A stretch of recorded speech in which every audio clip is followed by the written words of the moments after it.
What I'm going to talk about tonight is the dark and very, very, very dark history of the system that we live in. We live in a system, and there are people who are very powerful in this world who actually have think tanks that get together regularly on a regular basis, and they basically manufacture this society that we live in. It's a system. And this, what we live in, with all the stuff that you see, wars, famines, corruption, that's basically the end result of these think tanks that get together and produce this society that we live in. All right, so we look around us and we know that there's something wrong. Because your neighbour next door is a nice person, your family are nice, people you work with are nice. People want to have a nice society where we can live in peace and just live and be free of wars. So you think, well, where's it coming from? Where is this constant tribulation that we have to go through? Now think 500 years back. If you think we haven't got it so bad, well, these days, 500 years ago, the Catholic Church, this is a depiction of some of the chambers of torture in the Inquisition. Now, you guys could easily be classed heretics and you could have been led to the Inquisition. So, you just think back to those days, the Inquisition and the Crusades and all the Dark Ages, and how much our brothers suffered, mankind suffered. And we see now that we know things are really gone pear-shaped. What's the origin of it? Well, I'm going to expose it. Expose it with a little bit of history. The Catholic Church, the Roman cult, has been very, very, very busy in the last couple of thousand years. Starting with the Julian dynasty, then the Flavian dynasty, then the Antons, the Antonys. We had the empire. Rome was a republic, became an empire. Just like that, overnight. They killed Julius Caesar, bang, Augustus. It's an empire.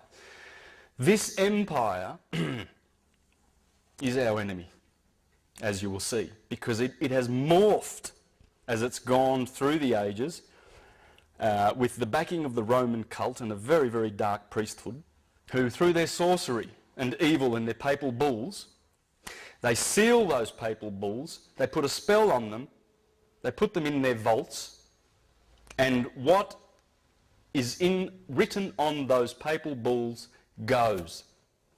Why? Well, because they're sorcerers. And because when you make a claim of right, which in law means, hey, these are mine, I'm claiming them. Well, I've got the highest claim of right because they're in my hands. I brought them here. The evidence is there. So they're mine. What the Catholic Church did in 1302, very, very, very, very, very powerful date in history. Pope Boniface VIII,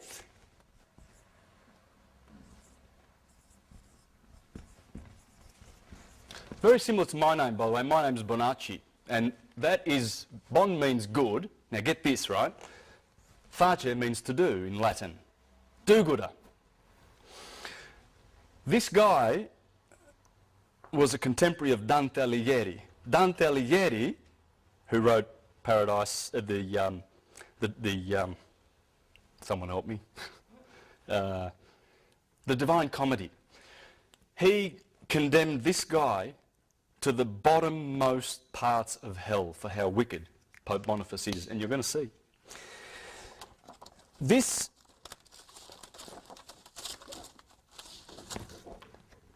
there's his tombstone. You see the crown? It's a double crown. put that on because King Philip in France had a crown. And Prince Philip was a nasty, nasty guy. He's the one who in 1307, get these dates, they destroyed the Knights Templar. They had to, because they were rivals. And they were doing things the right way, the original Knights Templar. That's when Philip and Clement, the Pope, after Boniface, they had Jacques de Molay in prison for 7 years. They smashed every bone in his body. They blinded him with hot irons, roasted his testicles in oil. They did everything to that man with their little devices. This is the sort of devices that the Roman cult has used for a long, long time, and they're still using them in a spiritual sense in the courts. And I'm going to show you this. The courts are run by these people. Everything that happens in court is ecclesiastical. Everything. I know a few of you know this, so it's not a surprise, but some of you may not. But what I'm teaching tonight, I only got an inkling of three years ago. But the stuff from these websites, you might want to put these down. These are all linked to my website, universaltruthschool.com. So if you've got a pen, you might want to write this down. I'm leaving this up for a bit. But most of the information that I'm telling you, you can source here. And it's Frank O'Collins in Sydney runs these.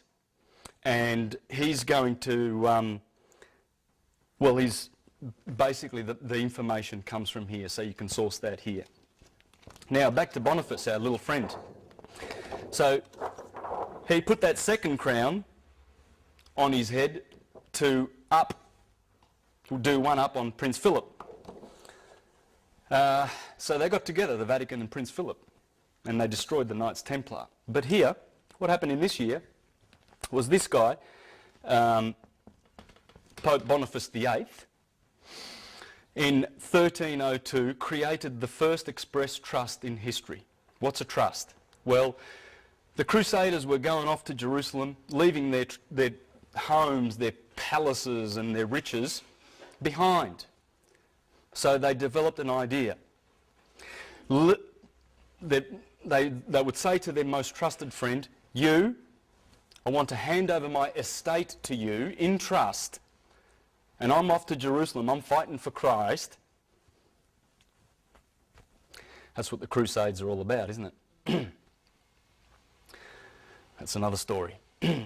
Anyway, so when I come back, you're my best friend, you're the best person to give my property to in trust, so he becomes the trustee, the owner of the property. What would happen was some of these knights would come back, and the guy their best friend that they left these treasures with got used to the treasures and decided that they would keep them. And guess what?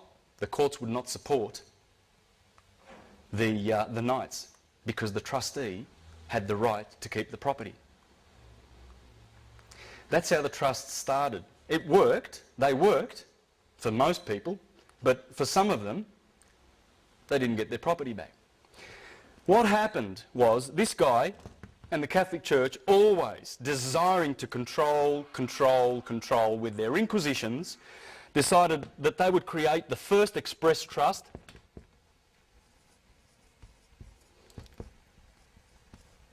in history.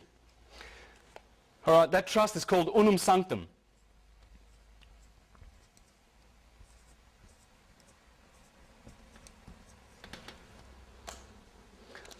What does the papal bull say that they created to stick in their vault and put their spell on that has cursed us so much, this Unum Sanctum? It says that all the world and all the souls in it are ours. Remember the right of claim? This is mine. Well, a claim of right. They made a claim of right. They rocked up, sitting on top of the world, look around, seeing all these people sleeping, got all these gold in their vaults and all this power, and they said, we own the world. And so they do, because no one has challenged that. No one has challenged unum sanctum, this papal bull. It's in the vaults. And it's a curse on mankind, and I'll show you how. This was the first express trust in history. So they have claimed the whole world and all the souls therein. And you will see, by virtue of your birth certificate, that that is the title of your soul that they own in their registries. They have registered you. And that is the title to your soul. So what you're going to learn in the second half of this presentation with Serena is how to collapse those trusts, because it's the only way to get out of the system and claim your dominion as children of God, of the universe, and not as their slaves, as people lost at sea, incompetent, because that's how they consider you when you walk into court, an incompetent, dead, with no soul, because they own it. And those black judges who are priests of Baal, they are ecclesiastical. And I'll show you that after we go through a little bit more history. This is painful history, because if anyone of you have done their history and read a lot, you know, like through the Dark Ages, you'll know how much humanity suffered. Do you remember the Huguenots in France, the Lollards in Scotland, the Collegiants, the Socinians, the Anabaptists, the Waldenses? They started around this time and everything. These guys started the Inquisition at that time because people were waking up back then. But they killed that. Then 300 years later, 200 years later, the Renaissance, that came back through the Hermetic wisdom that they were drawing from Egypt via Hermes, the Hermetica, which created all the geniuses that have ever existed, because every genius has read the Hermetica, because that's where the Bible draws all of its inspiration from. Michelangelo, they were weaned on the Hermetica. What happened? Well, we're going to go through a bit of history to show how they came down on that awakening too. That Renaissance was squashed. This one ain't going to get squashed. This one, people are waking up. We shouldn't be angry about the evil that they represent. It's the fact that they are insane. They're insane. The elite families who control the Vatican and who are behind this corporation, and it's the corporation of the Apostle Peter, because Constantine, we can go earlier than this, we can go to 325, Constantine the Great. Supposedly, hundreds of years later, they found Constantine's donation. And that donation was written to his Pope Sylvester, to his... Constantine was, of course, the emperor. The Pope was Sylvester. And apparently Constantine says to Sylvester in this document, St. Peter is the apostle of Jesus, that Jesus gave the kingdom of this earth to, therefore we're going to claim taxes based on that, on the donation of Constantine. We're paying taxes because of that fictional document, guys. All taxes to Rome. And the elite families, the insane Khazarian and Venetian black nobility families, just like the Saxe-Coburg-Gothas, that the Windsor family, false name. These are the black nobility family. Bankers, bullion brokers. There's a book called Babylon's Bankers. There's a chapter in there called Monotheism, Military, Money, and monotheism, military, money, monarchies. He has exposed that this gathering, this cabal, they can't work separate from each other. A lot of people, when they see this pyramid of control, and they put the Queen on the top, and the Zionists and the Freemasons, don't understand that the Vatican and the Jesuits and the Superior General of the Jesuits actually sit on top, behind the scenes, but they work together. Then they have, that's the crown and that's the crown and the elite insane families of the world who think they have better blood than the rest. And they have their think tanks, Then they have their financial control system, world resource control, world population control, and there's a little sheep down the bottom called debt slaves. We're all indebted. And we all bleed financially because they're taxing your wage. You go to work and you get taxed. Half of it goes to the government. We'll get into that a bit later. Okay, in 1455 we have a testamentary trust created. The first testamentary trust in history. That was Nicholas V, Pope Nicholas V, 1455.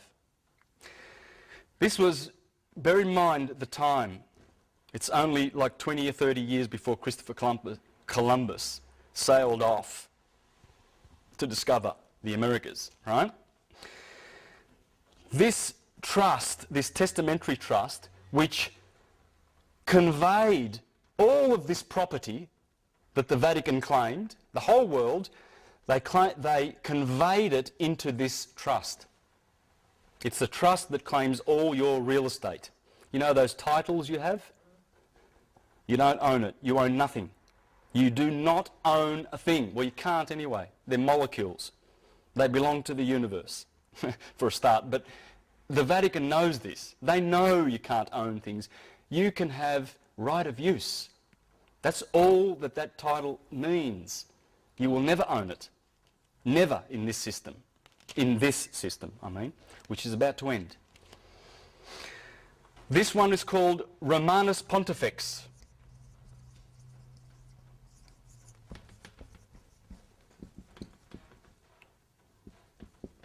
Romanus Pontifex.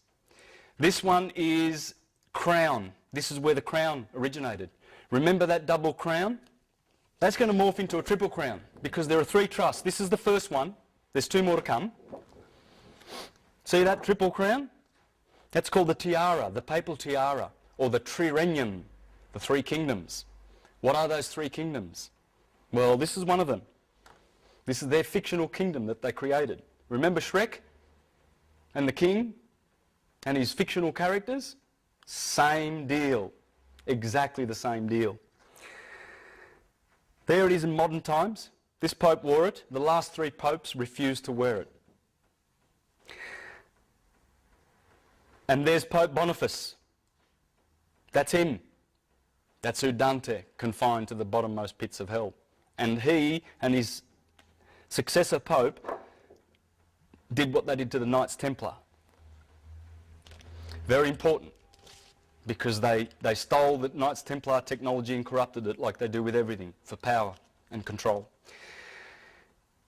In 1481, now get this, 11 years before Columbus set sail, another trust. Now these three trusts, by the way, in the incipit of the trust, which is the introductory words of the trust, the testament, or the bull rather, it's the bull, the papal bull. The incipit says, for a perpetual remembrance. That's trust. Right? Now, this one's called attorney.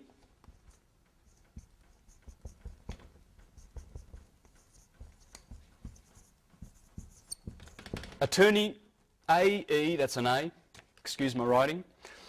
Attorney Regis, the Eternal Crown. This is Pope Sixtus, the fourth. Pope Sixtus the Fourth. And this is the second testamentary deed, trust, deed and will, the second crown of the people, which makes people slaves. This is the Commonwealth. The crown, the Commonwealth was born here. You think these are all English things, don't you? No. The Queen serves the Pope. The Vatican is the most powerful entity on this planet, accepting this. These people, the Knights Templar, or the Temple Bar rather, I forget the year, were granted this. This is in the City of London, the square mile. This land has no title. That is the only land in the Western Hemisphere, or you could say the world, because As you'll see, this system has spread its tentacles all around the planet, but mostly in the court systems, in the Western court systems, which I'm going to show you. So we're going to go to that now in a minute once I get off the history. When you go to court, you will see it. You'll see it, who they are, those judges and magistrates, who exactly they serve. It's not you. And there's no justice. There is no justice. That's why you wonder when you hear these outrageous things that happen in court. People, innocent people who were speeding or something, who had some marijuana and they're in prison. My God, there's some suffering in our prisons. In 1531, convocation.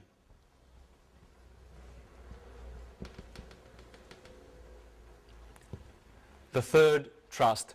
This one takes away your real estate.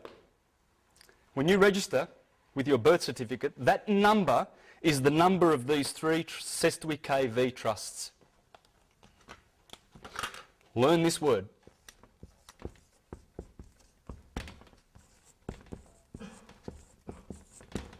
That's the name of your enslavement. That, in Latin, is six. Six. Six. Six. There are three of them. That's six in Latin. That's six. There are three Sestui KVs. Sestui KV or Setui KV. A lot of people say Setui. That's the Triple Crown.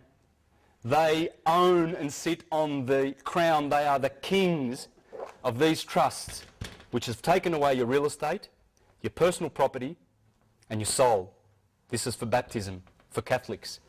That's why they want baptisms. That's why they go around converting. And that has stolen and deprived us of our real wealth. These are worth about $15 million. If you've got a birth certificate in this country, in the Commonwealth of Australia, which is registered with the Securities Stock Exchange Commission in New York, you are a shareholder. Canon law, which I'm going to talk about soon, was established in this country in 1983 because something happened in 1975. The Crown of Aragon, which was in England's hand, which is this crown, they had the crown. See, they were granted, this was granted to the Crown of Aragon, Isabella and Ferdinand. Well, General Franco took that when he became king in 1975, went back to Spain. It was originally for Spain, created at that time before Columbus went to America.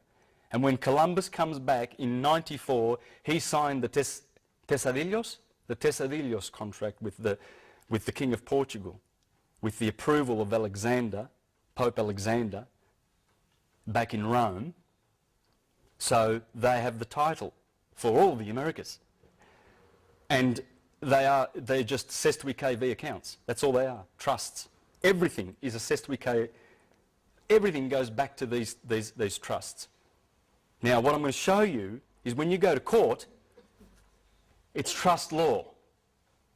They're administering these priests of Baal, of Saturn, who is Satan, and remember, as Virgil said in the Aeneid, we the Latins, everyone knows, are Saturn's people.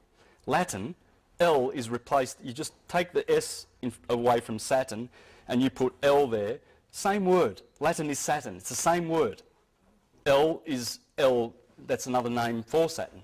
That's why you can say Latin. But the Latin Church, that's why they speak Latin.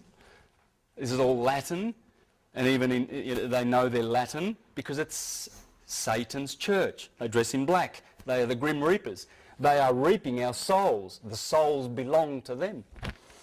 I saw this the other day on the internet. I thought I'd copy that and show you. There's who they are.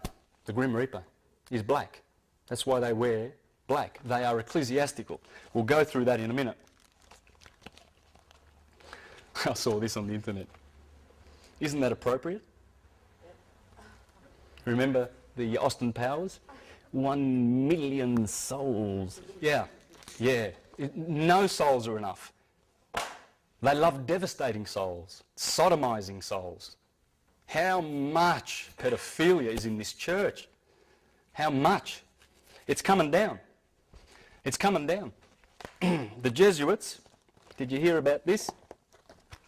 I'm sidetracking a little bit, but in one of the largest settlements in the Catholic Church's sweeping sex abuse scandal, an order of priests has agreed to pay $166 million to hundreds of Native Americans and Alaska natives who were abused at the order's schools around the US Pacific Northwest.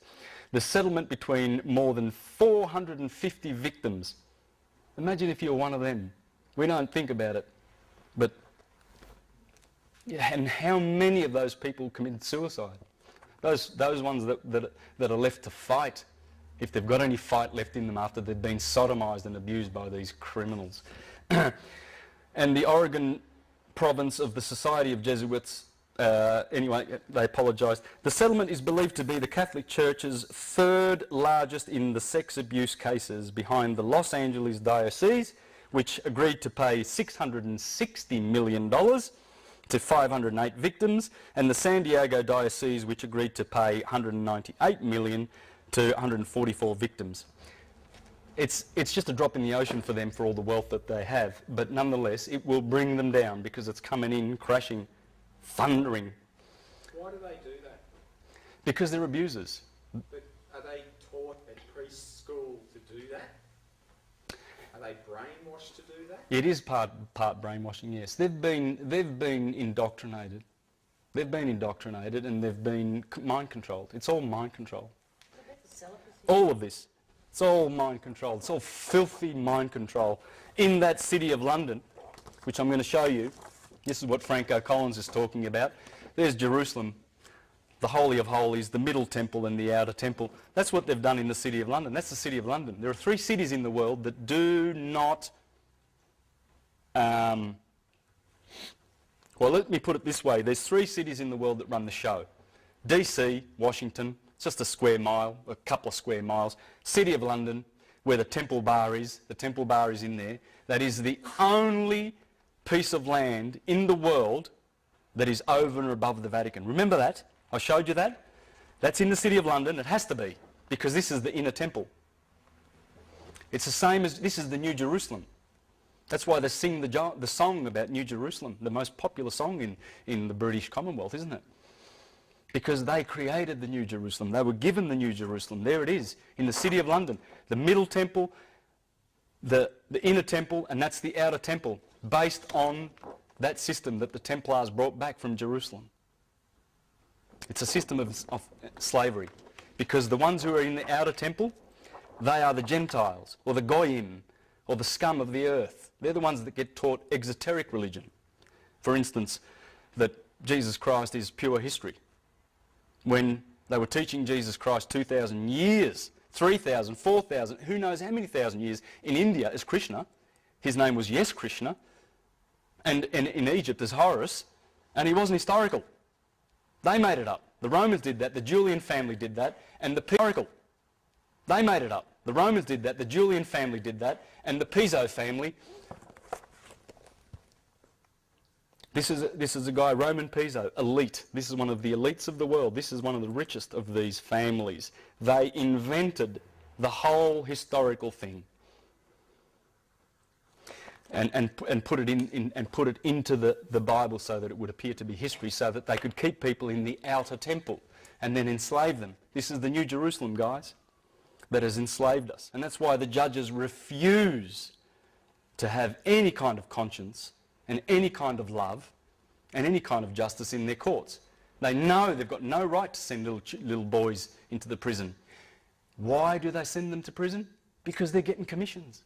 They get $160,000 because they create what's called a constructive trust. When you go to court, they make a constructive trust. And you're going in as the beneficiary of the trust, of the Sestwi KV trust, that has stolen all of your wealth, all of it. You have nothing until we collapse the trust, and that's what Serena's going to be doing in the second half. She's going to teach how to collapse these trusts. This is the 666, the mark of the beast, the mark of the fool. Because if you're foolish enough as a parent to say, oh, there's my little boy, he's born, and the government says you've got to register him, and, oh, well, we'll inform, the hospitals get $2,000 fee, spot fee, for registering you. That's why the nurses there are you going to register him? Yes, register. What does register mean? Well, I know what that means. That means king. You're giving over to the king. All capitals is a fiction. It's a corporation. And it's connected to this. This is why a lot of people go to court and don't understand why they lose. They don't understand what's going on, the jargon. Well, you're gonna get that. You're going to get that now. First, I want to show you a couple of pictures. That is 1968. That's the Pope. That's Pope Pius IX. That's an army. This is a picture that the Vatican would not like you to see. Comes out of Tony Bushby's book. He's another Australian who's written a lot about the Vatican, the papal billions. That is 1571, I believe. I don't have the information for that. I forget who was the famous painter. I think that's the Bay of Naples. There's 200 warships there. Do you know who owns those warships? They're on their way to fight against Turkey in 1571, an inquisition, a crusade. That's the Pope's. Look at those ships. That's only a part of the Navy. That has morphed into the US Navy, the Pentagon. They're still doing it. The Inquisition's on, man. It's George Bush and his buddies. They're going for the Pope. That's a sheriff. That's a New South Wales sheriff. That cross is their ecclesiastical duties. They are officers of the Inquisition. This is an officer of the Inquisition, people. He's telling you. Same cross that these Christians, Christopher Columbus, when he landed on the Caribbeans, they wrote letters back to Spain saying there were 3 million people on this island, there's only 200 left. Because Columbus has gone mad, killing people. He was murdering people left, right and centre. They were having an orgy of killing people that didn't repent and choose Christ. An orgy. And the Inquisition went to the American shores. That's Pope Julius being stoned. This is a famous painting, by the way, being stoned by Matthew, Mark, Luke and John for how evil he was. Pope Julius. Good old Michelangelo gave us a nice little picture of Pope Julius sitting on the toilet seat for how much he loved him. There's a good reason why I'm showing you all these pictures. That's what Michelangelo, that's one of his sketches, Pope Julius, for how evil he was.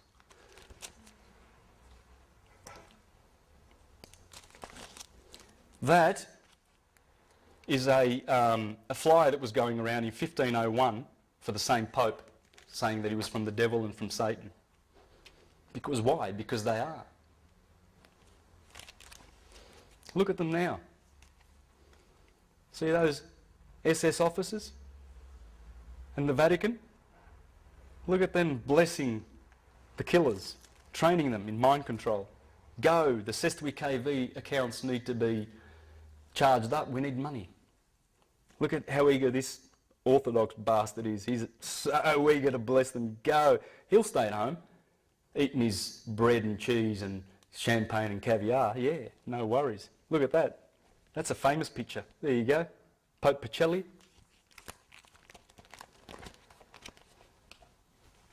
There's a reason why I want to show you that. I want to share that with you guys. Now, let's get into this. What I'm going to do now is show you how the courts work. It's all ecclesiastical. Okay, and this is very sad, but we need to know this. It's cruel. It's absolutely cruel, the poor young boys that go in to court with a lawyer. The lawyer's working for the Sestui KV accounts. The prosecution is, the clerk is, and the judge is. And you bring a lawyer with you to prove that you're a ward of the state, that you're lost at sea. So you need a Sestui KV account, someone to manage all your wealth. They've stolen it. A court room. So let's make a little courtroom here. We've got the judge here, we've got the clerk over here, and you and the prosecution, okay? Every trust has a trustee, a executor, and a beneficiary.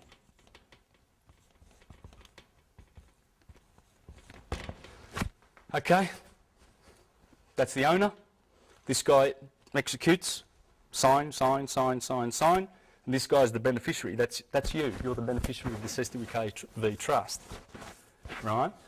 Now, why they bring you into court is because they want to create a constructive trust with the presumption, with the knowing that you're already a slave of the system by virtue of your name. That's why the judge, the first thing he says is, what is your name? For the record, can we have your name? He wants that name. The moment you give him that name and agree to be that name, you bring life to the SWKV trust, and he's got you, because he wants to change roles with you. The clerk here is the trustee, not the judge. This guy's the administrator of the trust. He's just the administrator, the judge. You are the beneficiary. This guy, the prosecution, I should have put the prosecution inside the circle, is executor. I think I've confused that, but it doesn't matter. He's the executor. He's got all the liability. He's the one that created got the writ created to get you into court, the summons. Because what they want you to do is appear in court, accept that you are the name. Oh, we've found the beneficiary, right? And then he's going to swap roles with you and be the beneficiary and get you to execute your own sentence. Now, if you think I'm stretching that a little bit, basically everything that goes on in court is the sacrament of penance. What's the sacrament of penance? We've forgotten. But these guys, these guys here well knew what the sacrament of penance was, because that's what brought them in there. The sacrament of penance is, you're a dirty, rotten sinner. We're all sinners. Sin, sin, sin, sin, sin. But God's merciful. Oh, he's lovely. He forgives. So you've got this treasury of credits up there in heaven. What we're going to do is we're going to administer those credits. We're going to administer them, and it's penance. And you pay. And the system works on the confession. It's all the confession. You go to court to confess your sins and pay for them. That's penance. Every single thing in court runs as a church does, and confession, and you go in there to confess and accuse yourself. Penance is a sacrament. In the new law instituted by Christ, in which forgiveness, this comes from the Catholic Church. Have a listen to this. This is from I've just ripped this off the Catholic Wiki Encyclopedia on the net last night. Of the new law instituted, penance is a sacrament of the new law instituted by Christ, in which forgiveness of sins committed after baptism is granted through the priest's absolution to those who with true sorrow confess their sins and promise to satisfy for the same. It is called a sacrament, not simply a function of ceremony, because it is an outward sign instituted by Christ to impart grace to the soul. As an outward sign, it comprises the actions of the penitent in presenting himself to the priest and accusing himself of his sins, and the actions of the priest in pronouncing absolution and imposing satisfaction. The whole procedure is usually called, from one of its parts, confession. That's what you're doing when you go to court. I'll show you this. Yeah, it's all in the wording. It's still there. It's in the wording. Look at the words and there it is. You watch. Because it is a judicial process in which the penitent is at the accuser, the person accused, and the witness. Remember this, because that's how the Inquisition ran, and that's how courts work. It's exactly the same thing. It's morphed, but it hasn't changed in its nature. So you become the person accused, the accuser, and the witness. They're saying it. While the priest pronounces judgment and sentence. The judge. The grace conferred is deliverance from guilt and sin, and in the case of mortal sin, from its eternal punishment, hence also reconciliation with God, justification. That's the sentence. Finally, the confession is made not in the secrecy of the penitent's heart, nor to the layman as friend and advocate, nor to the representative of human authority, but to a duly ordained priest with requisite jurisdiction and with the power of the keys, the power to forgive sins which Christ granted to his church. Now I'm going to talk about another thing here, indulgences. Remember I mentioned those from the same encyclopedia. In Catholic theology, an indulgence is the full or partial remission of temporal punishment due for sins which have already been forgiven. Of course, God forgives, but you're a sinner, and we'll manage that for you. That's all it is. That's all it is, guys, and they are the priests of Baal. The temple Ba is Baal. Baal is Saturn. It's the church of Satan. They're the Grim Reapers in black. Excuse me for that. In Catholic theology, an indulgence is the full or partial remission of temporal punishment due for sins which have already been forgiven. The indulgence is granted by the Catholic Church after the sinner has confessed and received absolution. The belief is that indulgences draw on the treasury of merit accumulated by Christ's abundantly meritorious sacrifice on the cross and the virtues and penances of the saints. They are granted for specific good works and prayers. They've monetized sin. And this was developed by the Jesuits in the 1500s with the backing of the Venetians who created the Jesuits. The Jesuits rule the world. They do. A court is an oratory. That's where you confess. Just look at these words. Have a look at these words. A clerk. What's a clerk? What does it sound like? A cleric. The judge is an ordinary. What's an ordinary? An officer of the church who by reason of office has ordinary power to execute the church's laws. That's what the judge is, an ordinary. A case. What's the case? We're going to hear a case today. Hear a case? Forgive me, Father, for I have sinned. Yes, tell me what you've done. That's what it is. That's why you will never bring to life that name when you go to church, when you go to Baal's church, when you go to court. Cortio, which means, oh God, I forgot the name. Cortio. Well, it's an oratory. Writ. Is it two T's? No. Got it wrong here. Comes from, well, there's no W in Latin. It doesn't exist. Well, it used to. It's a rite. It's a religious rite. Comes from, well, there's no W in Latin. It doesn't exist. Well, it used to. It's a rite. It's a religious rite. Because the, let me say this correctly. Correct me if I'm wrong. The scribe and a notary. What's a scribe and a notary? He makes the writs. He puts the curse on you. The summons, whatever it is. A bill, Telstra.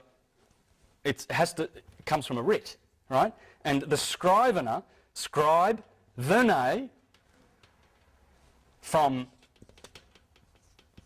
verne Latin, is guess what?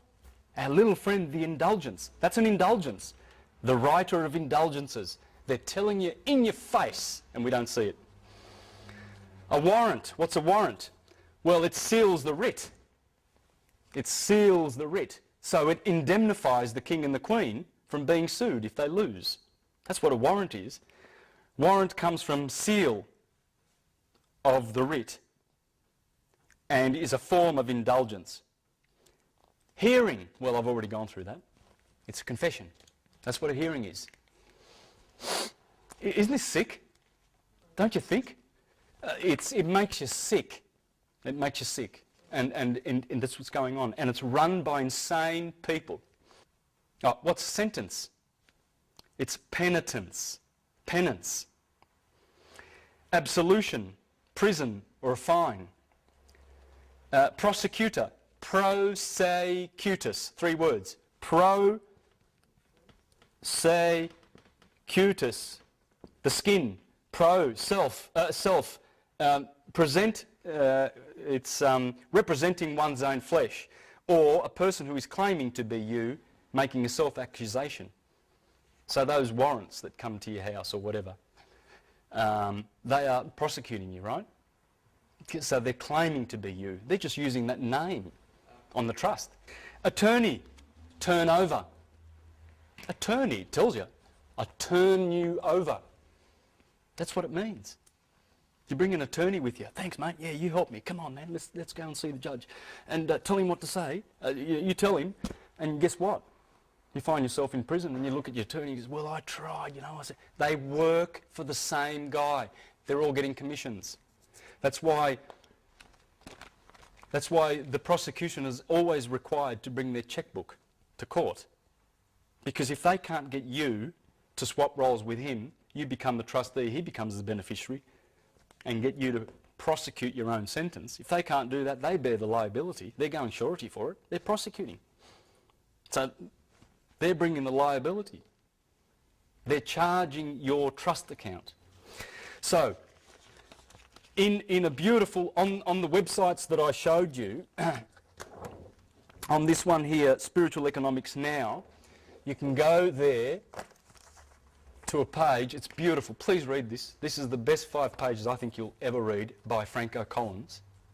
Right? All those websites are linked to my website, the top one, Universal Truth School, or you can go straight to them. But if you go here, you'll find the links. You can get to all of those. And in here is the information that Serena's going to share with you next about how to collapse these trusts and how to create ecclesiastical deed polls and to create a new birth certificate. That's called a live born record. Right? And I have a new trust number, and I have a universal, not a Roman date for my birthday. Anyway, Serena will be making that a little bit clearer. What do you say in court? Court. Who's who and what to say. This is what Franco Collins suggests, and I'm going to finish up with that and tidy up. Serena will do her bit after we have a break, and then we can do some question and answers after that. All right? And believe me, Serena's got some beautiful things to share with you because she is really, really leading in Victoria and spearheading this technology. So. But the most important thing, guys, is to get on here. There are audio files. You can listen to, there's about 16 audio files on talkshoe.com, is it? Or .org? It's .com. You'll find it, there's a link to it here in these. There are links to it. But you can download Franco Collins' audio files and learn all this. I've just been learning this in the last 3 months. This is what to say. We all know from our indoctrination, programming and schooling that judges are impartial and have sworn an oath to this effect.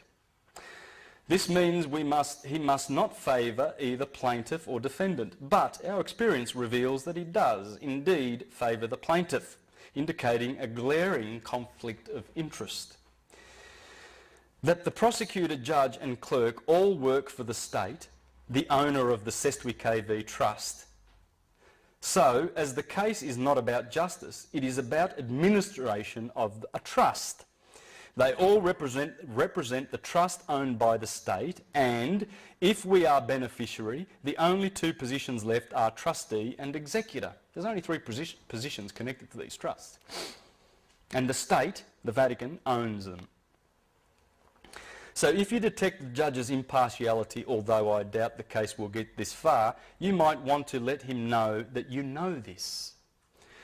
If you consider court as entertainment, and if you can stand the evil emanating from its offices, the fear, the angst oozing from the walls, and the treacherous atmosphere, then go, knowing that under trust law we cannot be trustee or executor of a trust, while being beneficiary, as that would be a conflict. The position of beneficiary may lack clout, but the other positions hold liability. Remember?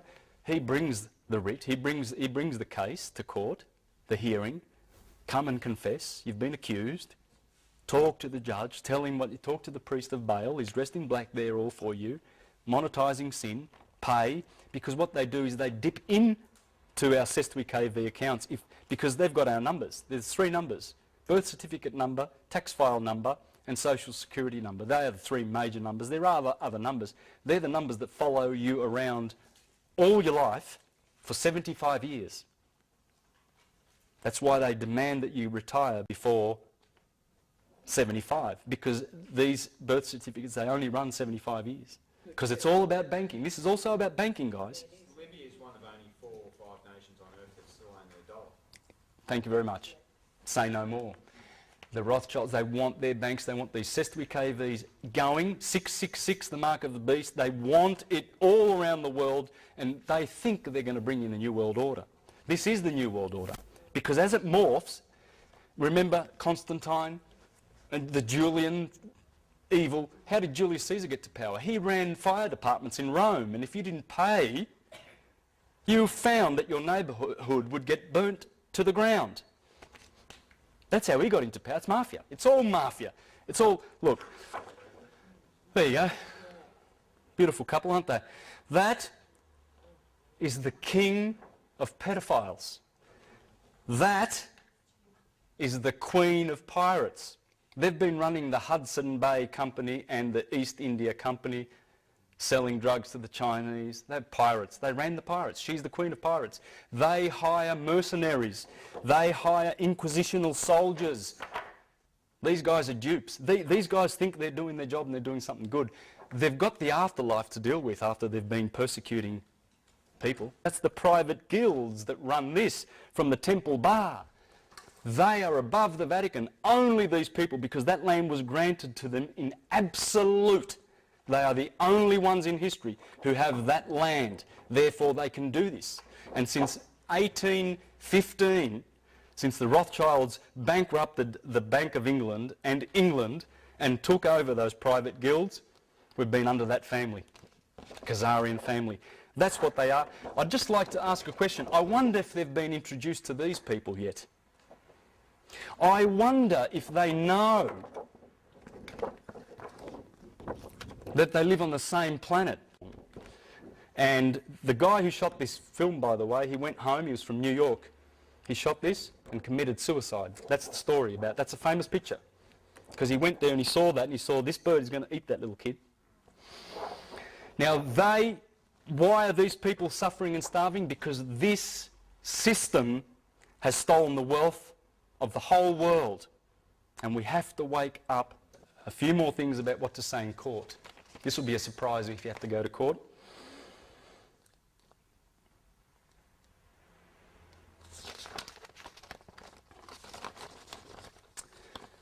When the name of the trust, example John Doe, is called by the judge aka administrator, aka trustee, you can stand and ask, are you saying that the trust which we are now administering is the John Doe Trust, Your Honour? And you watch him turn white.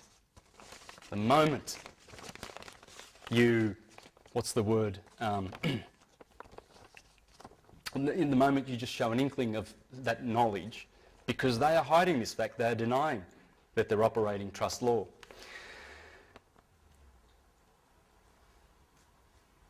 We can stand up, okay, this establishes that we know that the name is a trust, not a live man. What's the judge's first question? What is your name? State your name for the record. We must be very careful not to identify with the name of the trust, because doing so makes us the trustee. What does this tell you about the judge? If we know that the judge is the trustee, then we know that the judge is the name, but only for this particular constructive trust, which is the case. Prosecution, it's a hearing, it's in the Inquisition. Now, think about all the times that the judge have become so frustrated by our refusal to admit to being the name that they issue a warrant, and then as soon as the man leaves, he is arrested. How idiotic is that? They must feel foolish for saying John Doe is not in the court, so I'm issuing a warrant for his arrest, and then the man whom they just admitted is not there is arrested because he is there. That's how it works, this personal fiction. It's disgusting. Their desperation makes them insane. They must get us to admit to being the name or they pay. Remember, he's got to bring his checkbook along, man, because he has to pay if he fails to shift the liability over to us, and we prosecute and we sign. We execute our own sentence.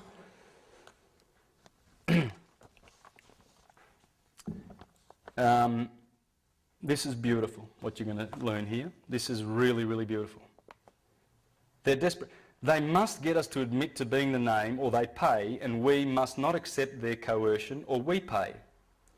Because the judge is the trustee, a precarious position, the best thing to say in that case is John Doe is indeed in the court, Your Honour. Point to the judge, it is you as trustee. You are John Doe today, aren't you? Why not? Why not? We have dominion. We are men and women. We're not persons. We're not.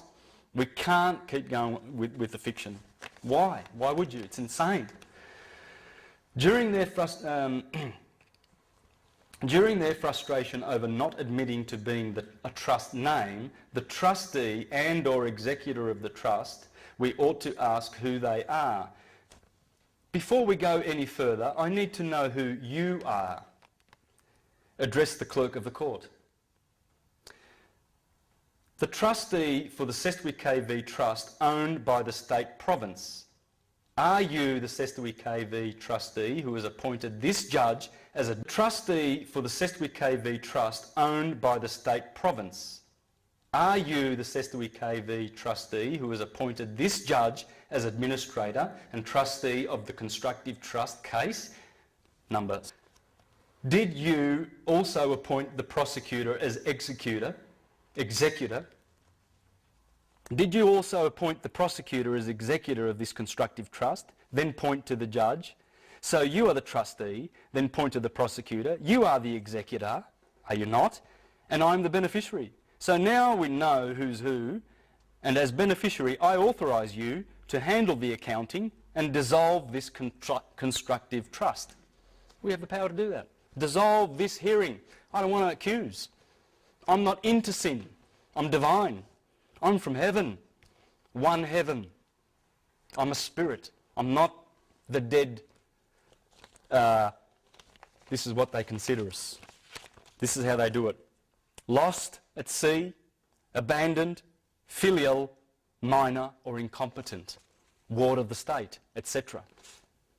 Because that's why they made the trusts. They made them for a ward of the state. There's someone who's incompetent, you know, like if someone's, say like a very severely mentally handicapped person and his parents die and his uncle steps in and says, "Oi, I'll look after him, I'll look after him, everything's in trust," and because he loves him and he takes care of him. The word deed comes from the word deed. Yes. Yeah, I went through some words, didn't I? That was just a bunch of words, guys. It's all there. Look, you'll see it. It's the Inquisition. I'll just finish up this. I now claim my body, so I am collapsing the Sestui KV Trust, which you have charged, as there is no value in it. You have committed fraud against all laws. Likely, we will not get to hear that before the judge will order. Case dismissed. Or, even more likely, the PE, as he clings tightly to his checkbook, will call, "We withdraw the charges." You watch it and see it happen, guys. Does it really work? You know, Yes. Oh, yes. There's hundreds and thousands of people doing this and doing it. There's a video clip on Remember this, loveforlife.com. Do you know that one? Go to it. Have a look at this guy, and in 5 minutes the judge has walked out the door. Why does the judge walk out and have a recess? Do you know why? I'll just finish off with this really quickly. 3 forms of law in the court. When you go to court and the magistrates, you get UCC. First up, commercial law. They can only fine you here. You can only get a fine. When the judge has a recess, he's not telling you what he's doing. He's changing the form of law. And you can go to prison in canon law. That's the Vatican. That's canon law. It's not common law. It's admiralty law. Admiralty law. This is the second form of law. This is the first one. The third is Talmudic.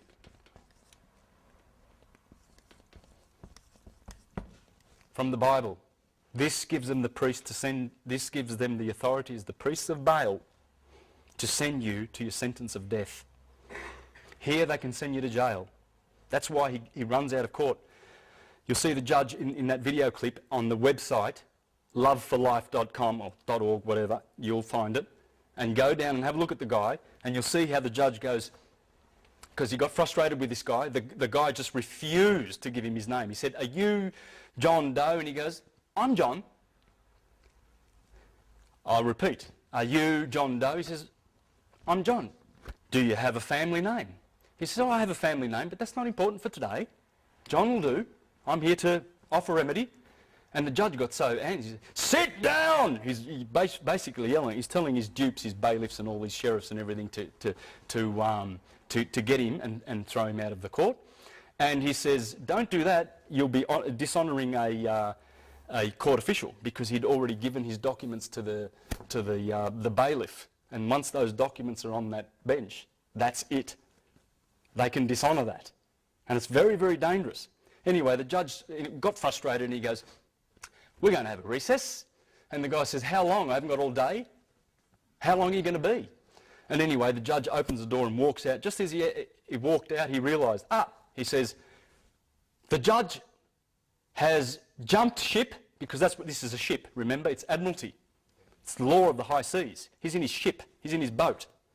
So he immediately announced, he said, "For the record, the judge has jumped ship. He's abandoned ship. I, as a sovereign in this court, take authority. Case closed. With prejudice. Have a nice day." And just walked out. Okay? This is the power you've got. If they adjourn the case, that's fine. It stays in the same court. If the judge says we're going to have a recess, that's when you step in and you say, "Your Honour, I don't consent." Because it's an offer. They're administering the trust. You don't have to go to jail. You don't have to consent. The jail is just a